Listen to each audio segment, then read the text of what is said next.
Hi అండి, అందరికి నమస్తే. ఈరోజు ఎంతో రుచిగా ఉండే కందగడ్డ పులుసు చేసుకుందాము. ముందుగా ఒక పెద్ద కందగడ్డను తీసుకుందామండి. ఇది అప్రాక్సిమేట్ 1 కిలో ఉంది. సో మొత్తం చేయట్లేను, దీన్ని ఒక హాఫ్ చేసుకుంటున్నాను. ఒక హాఫ్ కిలో అంతా చూడండి, 2 ముక్కలు చేసుకున్నాం కదా.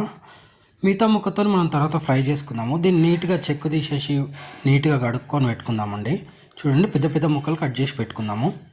దీనికోసం ఒక పెద్ద ఆనియన్, ఒక 2 పచ్చిమిర్చి, 2-3 పచ్చిమిర్చి, కరివేపాకు, 2 ఎండుమిర్చి అండి. ఫస్ట్ ఒక పెద్ద నిమ్మకాయ సైజ్ అంతా చింతపండు తీసుకుందాం.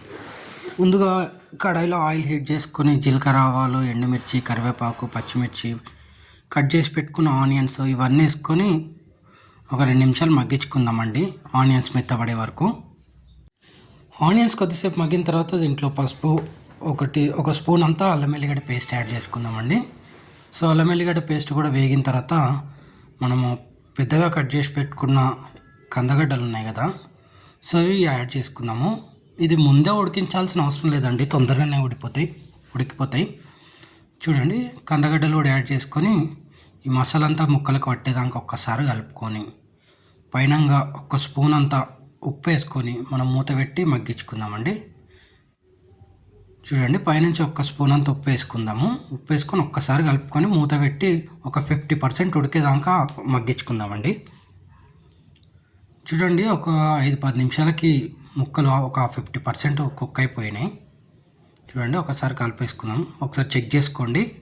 50% కుక్ అయిపోయిన తర్వాత ఇప్పుడు మనం దీంట్లో కారం యాడ్ చేసుకుందాము. దీంట్లో ఒక 2 స్పూన్లంత కారము, మనం ఆల్రెడీ ఒక 2 స్పూన్లంత కొబ్బరి పొడి, 1 స్పూన్ అంత ధనియాల పొడి. చూడండి, ఒక 5 నిమిషాల తర్వాత కారం ఉడికిపోయింది కదా, ఒక్కసారి కలిపేసుకొని మనం నానబెట్టుకున్న చింతపండు పులుసు వేసుకుందామండి. దీంట్లో మన గ్రేవీకి సరిపడా కొద్దిగా వాటర్ అడ్జస్ట్ చేసుకుందాము. ఒకసారి కలిపేసుకొని దీంట్లో రుచికి సరిపడా ఉప్పు ఆల్రెడీ ముందే వేసినాం కదా, కొద్దిగా జీలకర్ర మెంతుల పొడి, చిన్న బెల్లం ముక్క, కొత్తిమీర వేసి మీడియం ఫ్లేమ్లో మూత పెట్టుకొని బాగా పులుసు మరిగేదాకా మనం మధ్యలో 1-2 సార్లు కలుపుకొని బాగా మరిగించుకుందామండి.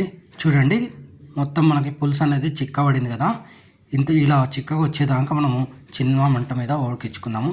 అంతే అండి, ఎంతో టేస్టీగా ఉండే కందగడ్డ పులుసు, చాలా రుచి. మీరు కూడా ట్రై చేసి ఎలా వచ్చిందో చెప్పండి ప్లీజ్. మీ కామెంట్స్ మాకు చాలా ఇంపార్టెంట్ అండి. అనిల్ కుమార్ గారు, మీరు అడిగినట్టు చేసి చూపించామండి. మీరు కూడా ట్రై చేసి ఎట్లా వచ్చిందో మాకు కామెంట్ రూపంలో తెలియజేయండి. థ్యాంక్స్ అండి.